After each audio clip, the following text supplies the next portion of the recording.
Wassalatu wassalamu ala asyrafil anbiya'i wal mursalin wa ala alihi wa sahbihi ajma'in. Subhanaka la ilma lana illa ma 'allamtana innaka antal alimul hakim. Rabbi shrah li sadri wa yassir li amri wahlul 'uqdatam min lisani yafqahu qawli. Amma ba'd. Alhamdulillah ala nikmatil Islam. Alhamdulillah ala nikmatil iman wa kafa biha min ni'mah. Alhamdulillah, segala puji bagi Allah Subhanahu wa ta'ala yang mengaruniakan kita Nabi besar Muhammad sallallahu alaihi wasallam, yang menganugerahkan kepada kita Islam serta iman, yang menganugerahkan kepada kita setiap aturan-aturan syariat serta berbagai macam ibadah pilihan untuk bekal kita selamat sampai surganya Allah Subhanahu wa ta'ala. Kita dijadikan sama Allah ta'ala orang-orang yang percaya. Kita dijadikan oleh Allah ta'ala orang-orang yang bergembira. Kita dijadikan sama Allah ta'ala orang-orang yang bersambung dengan sambungan yang termulia, yaitu sambungan kepada Nabi Muhammad sallallahu alaihi wasallam, yang di setiap tahunnya di bulan yang mulia ini, di penghujung dari bulan Rajab, kita memperingati sebuah kejadian paling fenomenal yang pernah terjadi hanya kepada manusia paling mulia dan satu-satunya. Sebuah perjalanan yang tidak pernah terjadi kepada manusia sebelum beliau dan tidak akan pernah terjadi juga kepada siapapun setelahnya beliau, yaitu peristiwa yang kita kenal dengan peristiwa Isra wal Mi'raj. Kalau umat Islam di Indonesia, khususnya di Jawa Timur, biasanya ngasih sebutan rejepan. Awake dhewe sekarang rejepan. Nggih to, Bu? Apa itu rejepan? Kayak nyapo kok rejeb? Nggih. Kenapa kok kita memuliakan bulan Rajab? Bulan Rajab itu sendiri adalah salah satu dari bulan yang paling mulia, yaitu bulan haramnya Allah Subhanahu wa ta'ala, di mana setiap tahunnya itu ada 4 bulan, 3 bersambung, 1 sendirian. Yang sendirian ini yang kita kenal dengan bulan Rajab. Puasa di dalamnya pahalanya dilipat gandakan sama Allah ta'ala. Ibadah di dalamnya dilipat gandakan sama Allah ta'ala. Setiap kebaikan yang dilakukan di bulan Rajab ditambahi sama Allah ta'ala kebaikannya. Karena apa? Katanya Nabi, Rajab syahrullah, Rajab itu bulannya Allah. Terserah Allah mau ngasih pahala kepada hamba seperti apa. Terserah Allah mau menganugerahkan apa kepada seseorang yang berusaha di dalamnya. Terserah Allah ta'ala mau mengangkat derajat manusia sampai ke batas apa.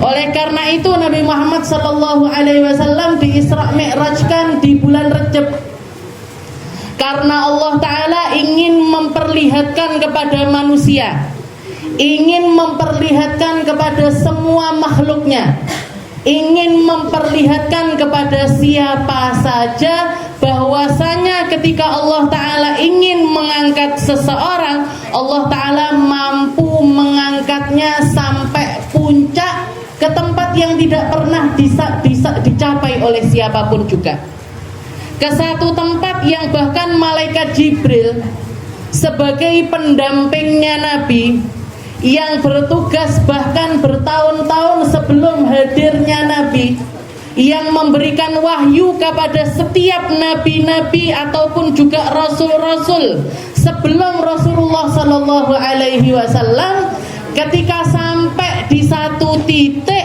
mengatakan kepada Nabi Muhammad, ya Muhammad irfa anta, wahai Muhammad naik kamu, saya cuman bisa nganter kamu sampai ke tahap ini. Katanya Nabi Muhammad, kenapa wahai Jibril, kamu nemenin saya dari awal, kenapa kok sampai sini aku ditinggal sendirian? Kenapa kok sampai sini aku disuruh melangkah sendirian? Katanya malaikat Jibril, tempatku nggak nyampe ke sana, makomku nggak nyampe ke sana. Kalau aku melangkah barang satu langkah, lah taraktu, aku akan terbakar habis, nggak bersisa lagi. Kita lihat Allah Ta'ala ketika ingin mengangkat seseorang, meninggikan derajat seseorang, Allah Ta'ala nggak ngelihat sepanjang apa ibadahnya. Allah Ta'ala nggak melihat seperti apa dirinya. Allah Ta'ala nggak melihat perjuangannya bagaimana. Tapi ketika Allah Ta'ala sudah cinta, terserah Allah Ta'ala mau menaikkannya sampai sebatas mana. Itu Nabi kita Nabi Muhammad Sallallahu Alaihi Wasallam. Dan ini juga yang akan membuktikan dan akan selalu menjadi bukti bahwasanya manusia ketika dicinta, ketika naik derajatnya, ketika dibersihkan sama Allah Ta'ala sebersih-bersihnya, dia akan berada di atas para malaikat. Derajatnya lebih tinggi dari para malaikat. Akan tetapi ketika manusia itu enggak membersihkan diri, ketika dia memilih untuk jauh dari cahaya, ketika dia memilih untuk enggak peduli dengan syariat agama, Allah Ta'ala juga akan menghempaskannya jatuh di jurang kehinaan, ke tempat yang paling kotor, ke tempat yang paling mengerikan, yaitu nerakanya Allah Subhanahu wa Ta'ala. Na'udzubillahi min dzalik. Jadi peristiwa Isra Mi'raj itu adalah sebuah bukti nabinya kita ini nabi paling tinggi. Nabinya kita ini nabi paling mulia. Nabinya kita ini nabi yang semua makhluknya memahami tentang kadar kemuliaannya. Maka yang harus kita syukuri, yang harus selalu kita puji, yang harus selalu ada di dalam benak kita, alhamdulillah jadi umat Kanjeng Nabi. Alhamdulillah jadi umatnya Rasulullah Sallallahu Alaihi Wasallam. Alhamdulillah punya Nabi Muhammad, punya Rasul Muhammad, punya seseorang yang menjadi pensyafaat yang bernama Muhammad bin Abdullah. Ini yang harus kita syukuri. Tapi rasa syukur itu juga harus dibarengi dengan amaliyah fisik. Bukan cuman sesuatu yang kita ucapkan di lisan, bukan cuman sesuatu yang terbesit di dalam hati kita, tapi harus dibuktikan dengan apa yang kita lakukan. Peristiwa Isra Mi'raj juga menjadi peringatan ataupun juga sesuatu yang kita ulang memorinya, bahwasanya Nabi Muhammad diangkat ke tempat yang tertinggi, diangkat ke tempat yang paling mulia dengan satu tugas paling mulia, yaitu disyariatkannya sholat 5 waktu: subuh, duhur, asar, maghrib, isya, sehari 5 kali.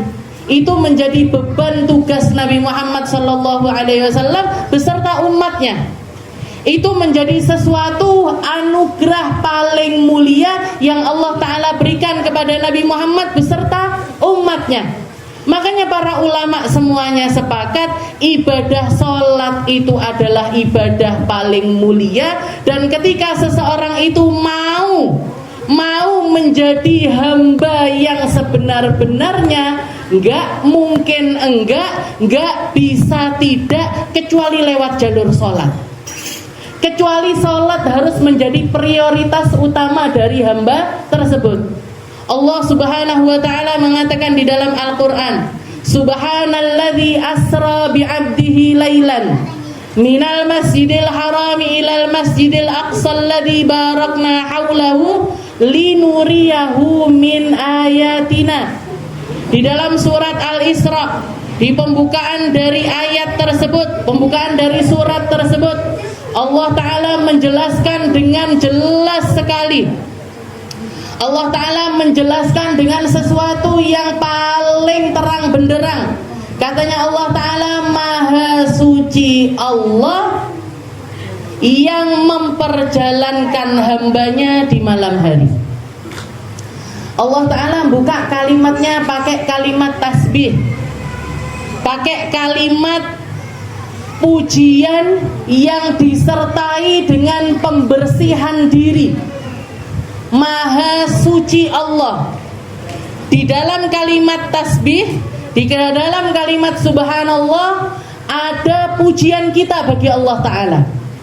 Kalau alhamdulillah, alhamdu wasana, asyukru wasana. Kalau kita mengucap alhamdulillah, yang tergabung di dalam kalimat tersebut adalah rasa terima kasih digabung dengan pujian. Tapi kalau kalimat tasbih itu adalah kalimat pujian yang disertai dengan tanzih, yang disertai dengan pensucian nama Allah Subhanahu wa Ta'ala. Di situ kita mengikrarkan diri, di situ kita memuji Allah Ta'ala sambil mengikrar di dalam hati kita bahwasanya Allah Ta'ala itu esa di dalam zatnya, esa di dalam fi'ilnya, esa di dalam qaulnya. Allah Subhanahu wa Ta'ala ketika melakukan sesuatu, apa yang dilakukan oleh Allah Ta'ala gak akan bisa dilakukan oleh makhluk yang lainnya. Allah Subhanahu wa Ta'ala ketika menciptakan sesuatu, ciptaannya tersebut, makhluk yang lainnya gak akan pernah bisa bergabung di dalam ciptaan yang semacam itu. Makanya di dalam ayat yang lain Allah Ta'ala nantang manusia, coba aja kalian semuanya bergabung, ciptakan gak usah makhlukku yang besar, tapi makhlukku yang kecil semacam lalat aja. Ada yang bisa nyiptakan lalat di sini? Gai, ngerangkai lalat bisa. Setelah dirangkai, dikasih ruh di dalamnya bisa. Gak ada yang bisa, Bu.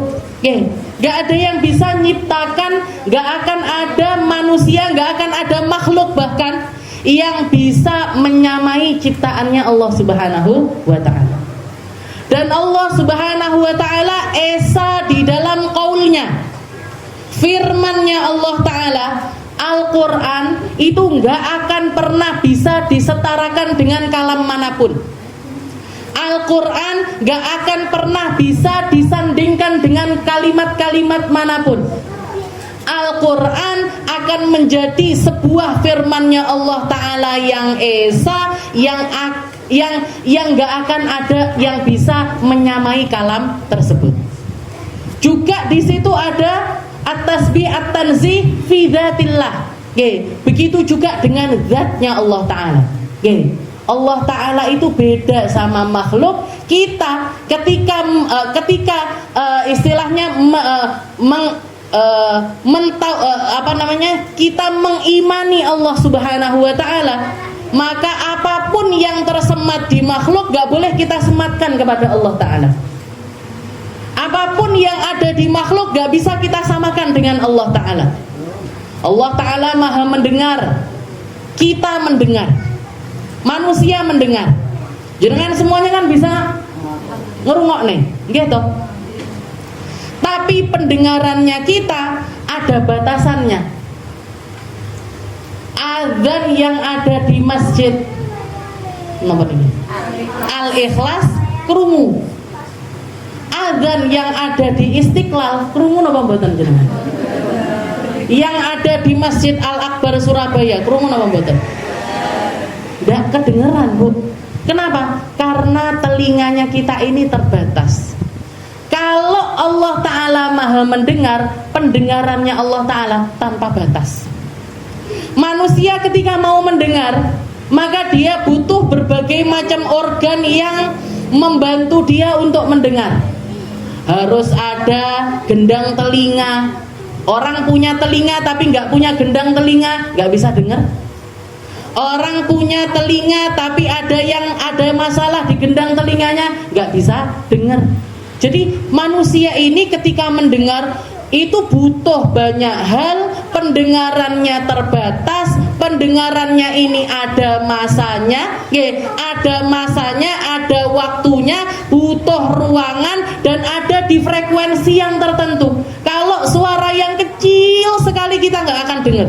Suara yang besar sekali juga manusia nggak akan bisa dengar. Suara yang besar sekali suaranya apa? Dikatakan Nabi Muhammad SAW pernah mengatakan sesungguhnya jenazah-jenazah yang ada di dalam kuburannya ketika mereka mendapatkan siksa dari malaikat, mereka berteriak dengan teriakan yang sangat-sangat keras sekali, didengar oleh semua makhluknya Allah Ta'ala illal jin wal ins, kecuali manusia sama jin. Kenapa? Karena saking besarnya suara tersebut, Allah Ta'ala menjadikan telinganya manusia sama jin ini nggak mampu menangkapnya. Kenapa? Karena ketika mereka menangkapnya, mereka nggak akan pernah bisa hidup lagi. Pecah gendang telinganya dan dia akan mati. Jadi manusia ini ada batasannya. Suara kecil sekali nggak kedengeran. Suara langkah kakinya semut, enek sing iso ngrungokne. Wong suaranya kutu yang ada di kepalanya jenengan ndek krungu. Ini kok gatel kepala. Ini dia lagi jalan di bagian mana ya? Kayaknya langkah kakinya di kanan. Apa langkah kakinya di kiri? Nggak kedengeran, Bu. Jadi yang kecil sekali nggak kedengeran, yang besar sekali juga nggak dengar. Makanya manusia semua yang ada pada zatnya manusia itu nggak bisa kita samakan dengan zatnya Allah Subhanahu wa Ta'ala. Dan jenengan lihat ketika Allah Ta'ala membuka perkataannya dengan kalimat tasbih, sesuatu yang dilakukan sama Allah Ta'ala setelahnya akan menjadi sesuatu yang sangat menakjubkan sekali, termasuk di dalam surat Al-Isra ini.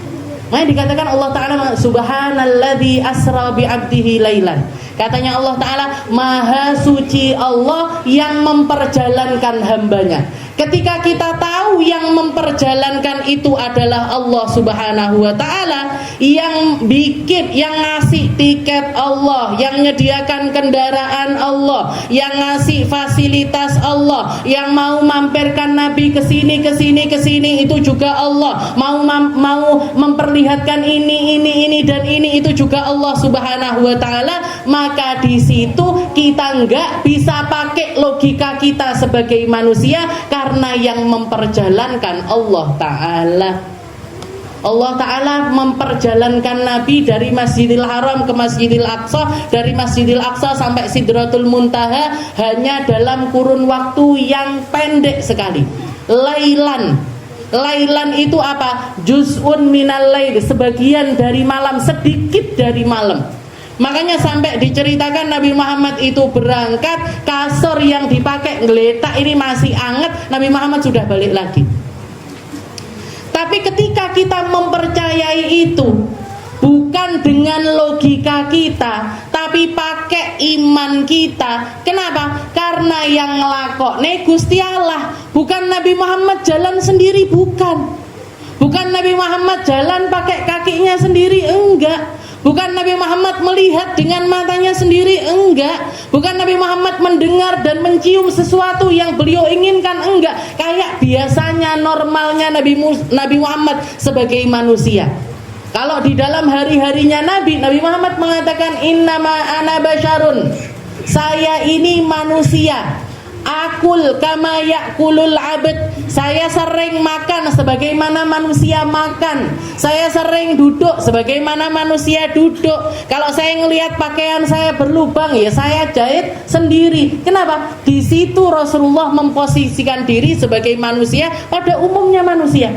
Rasulullah punya rasa lapar, Bu. Rasulullah juga punya rasa capek juga punya, rasa sedih juga punya, rasa gembira juga punya, sama kayak manusia pada umumnya. Tapi ketika Rasulullah mendapatkan wahyu, lebih-lebih ketika di Isra Mi'rajkan oleh Allah Subhanahu wa taala, di situ yang memperjalankan Allah.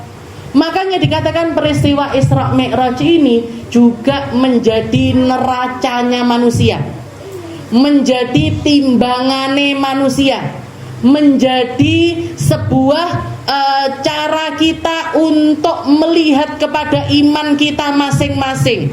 Kalau kita mendengar Nabi Muhammad Isra Mi'raj ya, dan yang ada di dalam hati kita itu adalah kepercayaan 100%, Nabi Muhammad budal dalam semalam dari Masjidil Haram ke Masjidil Aqsa, Masjidil Aqsa, Sidratul Muntaha. Kita, iman kita mengatakan bener, yakin. Berarti apa? Berarti iman kita aman, Bu. Kalau kita mendengar Nabi Muhammad SAW di langit pertama ketemu sama Nabi Allah Idris, ketemu sama Nabi Allah Yahya, ketemu sama Nabi Allah Musa, ketemu sama nabi-nabi ini sampai kepada Nabi Allah Isa dan juga Nabi Allah Ibrahim, kita di dalam hati kita benar, yakin 100%.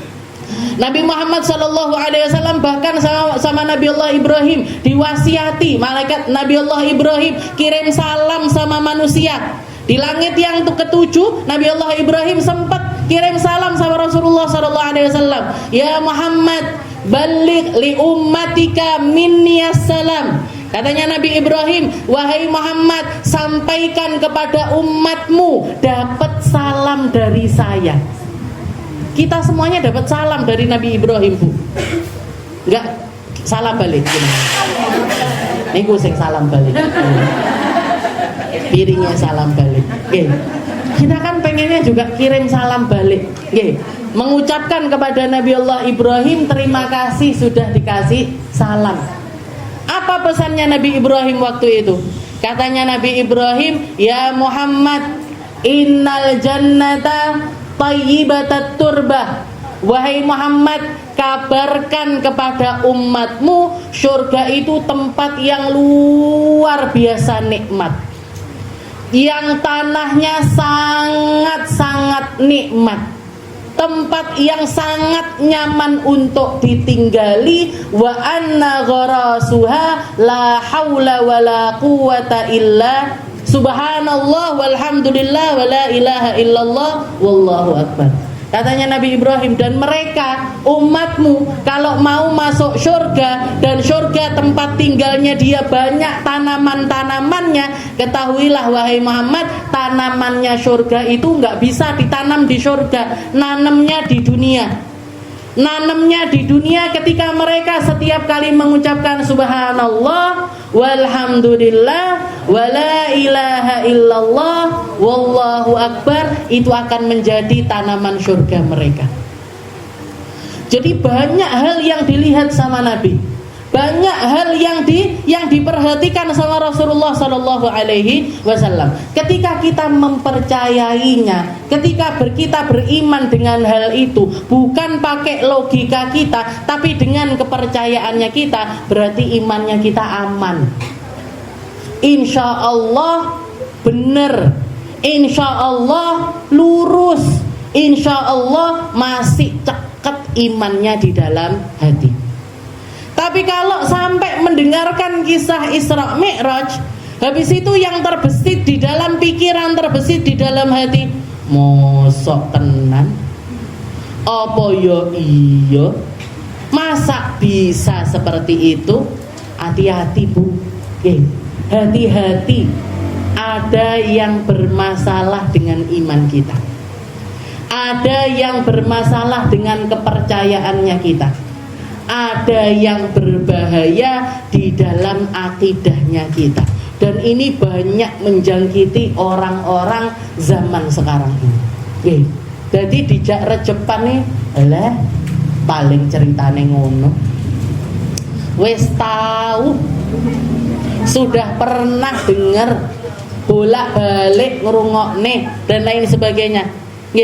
Jadi nggak nambah imannya. gak nambah rasanya kepada Rasulullah Sallallahu Alaihi Wasallam. Padahal kalau kita perhatikan di awal perjalanannya Nabi, sebelum Rasulullah berangkat, sebelum Rasulullah naik ke atas buraq, dikatakan Nabi Muhammad digiring dulu sama malaikat Jibril, dibawa ke Hijr Ismail, dibelah dadanya, diambil sesuatu dari dalam dada Nabi, dicuci, dikembalikan lagi.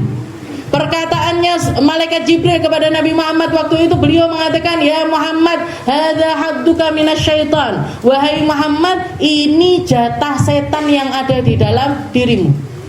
Berarti apa? Manusia itu sebenarnya di dalam hatinya semuanya ada jatah setannya. Semuanya ada jatah keburukannya.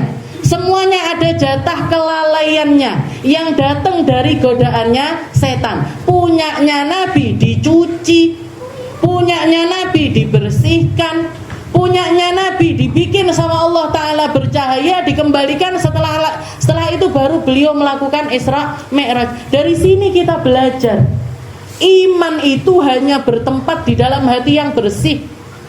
Kepercayaan yang benar itu hanya akan berada di dalam hatinya manusia-manusia yang selalu membersihkan dirinya.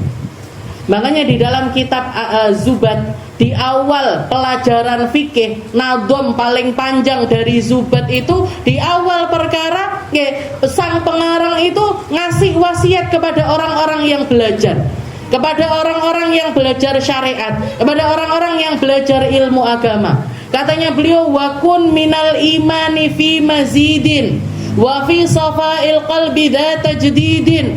Wahai manusia semuanya, wahai manusia semuanya, jadilah imanmu itu bertambah setiap hari. Gak mek seminggu pisan nambahin. Aku ngaji cukuplah seminggu pisan ae neng Al-Wasilah tok. Ben nopo? Yo nambah-nambahi. Tapi cuma seminggu sekali. Tapi cuma seminggu sekali. Habis itu enggak nambah-nambah. Yo enggak baca Al-Qur'an, ya enggak benahin diri, ya enggak baca faedah yang lainnya dan lain sebagainya.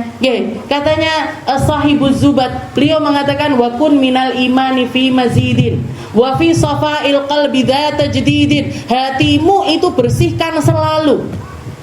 Nabi Muhammad SAW wasiat kepada Sayyidina Anas bin Malik, anak kecil umur 7 tahun. Anak kecil umur 7 tahun, 8 tahun waktu itu, dinasehati sama Nabi Muhammad. Katanya Nabi Muhammad SAW, ya Anas, wahai Anas, ihfadillah yahfaduk. Wahai Anas, jaga Allah Ta'ala di dalam dirimu, maka Allah Ta'ala akan menjaga kamu. Ya Anas, wahai Anas bin Malik, jadilah kamu seseorang yang setiap harinya itu membersihkan hatimu. Jangan sampai ada kebencian kepada siapapun. Usahakan hatimu selalu dalam kondisi yang semacam itu. Kenapa? Karena iman hanya akan menempati tempat yang bersih. Karena nambahnya kita di dalam ibadah itu bukan berdasarkan kekuatan fisik, bukan berdasarkan banyaknya harta ataupun suatu keadaan, tapi ketika hati kita semakin bersih, di situ iman kita akan ditambahi sama Allah Ta'ala. Nabi Muhammad di awal perjalanan dibersihin dulu. Kenapa? Yang mau nambah dari imannya Nabi Muhammad ini akan naik dalam level yang langsung level yang paling tinggi. Puncaknya tempat. Kalau dulunya beliau walaupun sudah di akhir ayat Allah Ta'ala linuriyahu min ayatina. Katanya Allah Ta'ala, kenapa Nabi Muhammad ini di Isra Mi'rajkan? Linuriyahu min ayatina, agar Muhammad ini melihat dengan bola matanya, agar melihat secara ra'yal ain, melihat secara langsung dari bukti-bukti kemahakuasaannya Allah Subhanahu wa Ta'ala.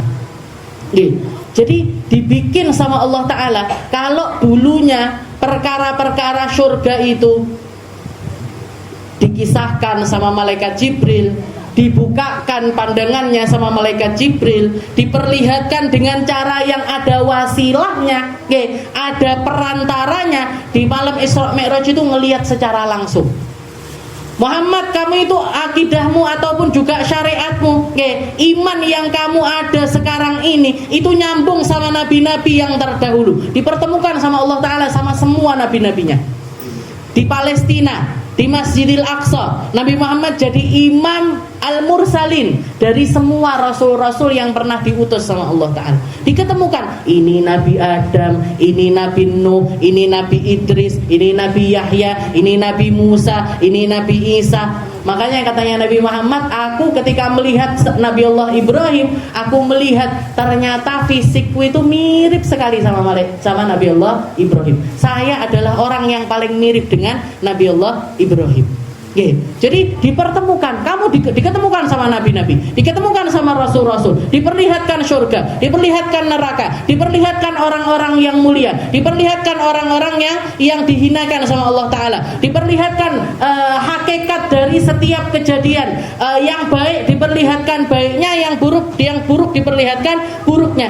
Makanya dikatakan salah satu hal yang dilihat sama Nabi Muhammad SAW, Nabi Muhammad melihat ada satu lubang kecil. Keluar dari lubang itu tadi banteng besar. Banteng keluar dari lubang.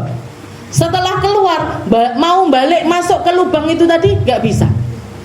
Nanti keluar banteng yang lainnya, mau balik lagi masuk ke lubang itu tadi nggak bisa. Katanya Nabi Muhammad, ya Jibril, mahadha. Wahai Jibril, ini apa ini? Kok ada hewan-hewan besar keluar dari lubang kecil, tapi setelah itu dia pengen balik lagi. Katanya malaikat Jibril, itu perumpamaan omongannya manusia. Kadang-kadang manusia ini ngomong sesuatu yang besar, gak merasa kalau itu besar, gak merasa kalau itu dosa besar, mau ditarik balik gak bisa, mau dikembalikan lagi gak bisa, mau balik lagi gak bisa. Banyak yang dilihat sama Nabi Muhammad. Termasuk diantaranya adalah satu kelompok orang yang didatangkan kepada mereka batu-batu yang besar, dikeprokne ke kepalanya mereka, hancur, balik lagi, dikeprokne lagi, hancur lagi, balik lagi, dikeprokne lagi, hancur lagi, balik lagi. Ditanya sama Nabi, ya Jibril, man haula? Wahai Jibril, ini mereka ini siapa? Katanya malaikat Jibril, hum qaumun, mereka adalah sekelompok orang tasaqalat ru'usuhum 'anis shalah, yang kepalanya seringkali berat untuk melaksanakan sholat.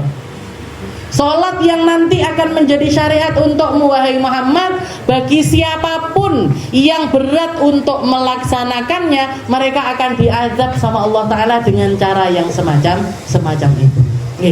Makanya Nabi Muhammad itu kekeh sampai akhir tentang sholat. Wasiatnya beliau sampai akhir hayatnya beliau, as-shalah, as-shalah, sholat. Kenapa? Karena ini ibadah paling mulia, ibadah paling prioritas, yang diprioritaskan oleh Nabi Muhammad dan semua orang yang ngikutin jejaknya Nabi Muhammad sallallahu alaihi wasallam. Sayyidina Umar bin Khattab, ketika beliau menjelang wafat, ketika beliau ditusuk perutnya sama Abu Lu'lu'ah al-Majusi, seorang Majusi yang pura-pura masuk Islam, sholat di belakangnya Sayyidina Umar, bawa belati, bawa pisau yang sudah dilumuri sama racun. Setelah itu begitu Sayyidina Umar takbiratul ihram, begitu Sayyidina Umar takbiratul ihram, dari belakang dia datang, ditusuk perutnya Sayyidina Umar. Langsung jatuh tersungkur pingsan Sayyidina Umar. Digantikan orang untuk ngimami, Sayyidina Umar dibopong keluar dari masjid, dibawa pulang ke rumahnya beliau. Dikatakan antara sadar dan enggak, antara pingsan, habis itu sadar, pingsan lagi, sadar lagi. Di tengah-tengah sadarnya beliau itu, anaknya selalu bisikkan kepada Sayyidina Umar, bah, sholat. Jenengan tadi sholatnya belum selesai, subuhannya tadi belum selesai. Dikatakan Sayyidina Umar tayamum atau toharoh sebisanya beliau. Setelah itu sholat, dan beliau mengatakan, naam, la makanata fil Islam liman la salatalah. Katanya Sayyidina Umar, ya wahai anakku, saya akan melaksanakan sholat karena tidak ada tempat bagi orang beriman kalau mereka itu enggak sholat. Jadi semua orang yang mengikuti jalannya Nabi Muhammad SAW prioritasnya di dalam sholat. Ibadah yang mereka bawa bekal utamanya kepada Allah Ta'ala sholat. Kenapa? Karena kalau ibadah yang lain Allah Ta'ala nyuruh malaikat Jibril nyampaikan kepada Nabi, lalu setelah itu jadi syariat. Zakat, puasa, ibadah haji, itu Allah Ta'ala nyuruh kepada malaikat Jibril. Malaikat Jibril nyuruh kepada Nabi Muhammad SAW. Tapi untuk ibadah sholat Nabi Muhammad diundang langsung sampai ke langit. Tidak pakai perantara malaikat Jibril, Nabi Muhammad langsung dapat wahyu, dapat perintah dari Allah Subhanahu wa Ta'ala. Bahkan dikatakan ketika itu Nabi Muhammad sempat nggak mau turun, saking nikmatnya di Sidratul Muntaha, saking nikmatnya di hadiratnya Allah Subhanahu wa Ta'ala, beliau nggak pengen turun, pengen ada di dalam keadaan yang semacam itu.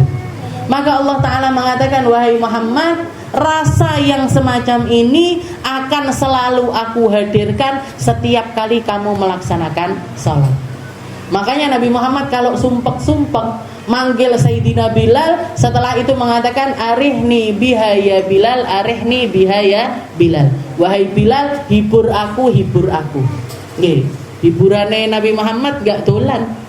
Hiburannya Nabi Muhammad nggak ngopi, nggak kulineran, nggak shopping-shopping. Tapi hiburannya Nabi ada di dalam sholatnya. Langsung Sayyidina Bilal tahu apa yang harus dilakukan. Beliau langsung mengumandangkan iqamah. Setelah itu sholat barengi Nabi Muhammad SAW.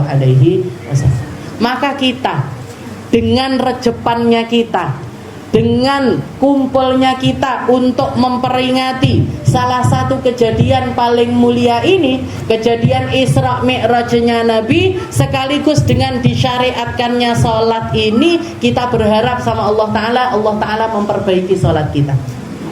Kita berharap Allah Ta'ala menjadikan kita hidayahnya ada di dalam sholat, inayahnya ada di dalam sholat, gembiranya ada di dalam sholat, nyamannya ada di dalam sholat, hiburannya kalau lagi sholat, nikmatnya kalau lagi sholat. Biar apa? Biar tambah mirip sama Nabi Muhammad SAW. Biar tambah dekat sama Rasulullah SAW. Siapa di antara kita yang gak pengen dekat sama Nabi? Siapa yang di antara kita yang gak pengen sesurga sama Nabi? Siapa di antara kita yang gak pengen membersamai Nabi, gak pengen diselamatin sama Nabi? Saya yakin semuanya mesti melek. Kalau gak melek, gak mungkin teko ning gone majelis. Kalau gak kepingin, gak mungkin diistiqomahkan sama Allah Ta'ala ada di dalam majelis ini. Kita duduk di sini, kumpul di sini setiap minggunya, yang kita harapkan cuma satu, yaitu dekat sama Allah Ta'ala, dekat sama kekasihnya Allah Subhanahu wa Ta'ala. Seseorang yang nilainya paling tinggi, seseorang yang derajatnya paling tinggi, dan derajat tinggi tersebut disematkan sama Allah Ta'ala dengan label Subhanalladzi asra bi abdi. Allah Ta'ala memperjalankan hambanya. Maka bentuk penghambaan yang tertinggi bukan ketika seseorang berada di kendaraan yang paling mahal, tapi ketika dahinya berada di tempat paling bawah, yaitu ketika dia sujud kepada Allah Subhanahu wa Ta'ala. Keadaan terdekatnya seorang hamba kepada Allah bukan ketika dia berada di atas langit naik pesawat, tapi ketika dia merundukkan dirinya sampai ke tempat yang paling rendah dalam keadaan bersujud kepada Allah Ta'ala. Mugi-mugi kita, orang tua kita, anak cucu kita, semua orang yang kita sayangi selalu dijaga iman Islamnya sama Allah Ta'ala, dijadikan pecintanya Nabi, dijadikan orang-orang yang rajin bersalawat kepada Nabi, dijadikan orang-orang yang ngambil porsi dari ilmu dan juga akhlaknya Nabi, dijadikan orang-orang yang melanggengkan syariat serta segala sesuatu yang menjadi warisannya Nabi Muhammad SAW. Dan juga kita minta sama Allah Ta'ala, mugi-mugi di bulan Rajab ini kita semuanya dibersihkan sama Allah Ta'ala, dosa-dosa kita diampuni sama Allah Ta'ala, dijadikan kita orang-orang yang banyak istighfarnya, banyak taubatnya, banyak minta ampunnya, sehingga di bulan ini, keluar dari bulan ini kita dalam keadaan bersih luar biasa. Masuk ke dalam bulan Sya'ban diperbanyak ibadah kita, masuk ke dalam bulan Ramadan kita siap untuk menerima setiap anugerah dari Allah Subhanahu wa Ta'ala. Dan mugi-mugi kita, orang tua kita, anak cucu kita, semua orang yang kita sayangi diangkat derajatnya sama Allah Ta'ala setinggi-tingginya, diberikan balasan yang terbaik sama Allah Ta'ala di dunia sampai di surga nantinya, dijadikan sama Allah Ta'ala orang-orang yang gampang di dalam menjemput ajalnya, sehingga yang keluar dari lisannya adalah kalimat la ilaha illallah. Ala hadhihi niyah wa ala kulli niyatin salihah wa ila hadratin Nabi Muhammad sallallahu alaihi wasallam bisirril Fatihah.